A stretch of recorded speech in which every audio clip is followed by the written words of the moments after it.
আসসালামু আলাইকুম।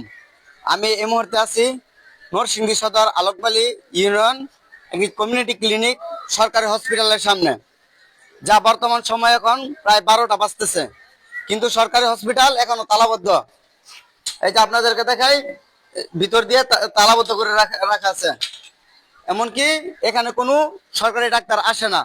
এমনকি আমার এলাকার যে সমস্ত এই লোকজন আছে, তারা চিকিৎসার জন্য হসপিটাল এসে ফেরত যায়। প্রায় দীর্ঘ 3 থেকে 3.5 মাস যাবত এখানে কোনো ডাক্তার আসে না।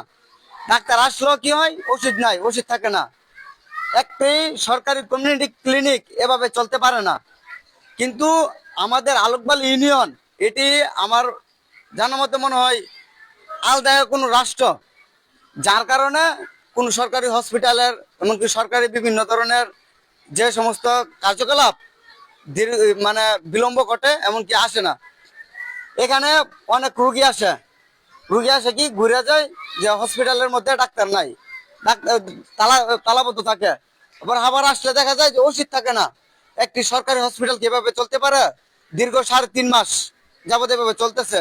প্লাস হচ্ছে আজকে বছরের প্রথম দিন, আজকেও এখানে কোনো ডাক্তার নাই। 12:30 বাজতেছে প্রায়, এখনো তালাবদ্ধ অবস্থায় আছে।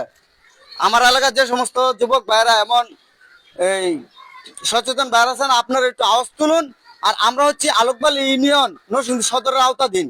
আমাদের ইউনিয়নের ব্যবস্থা থাকবে কেন? আমার এর কি কোনো জবাবদিহিতা নাই?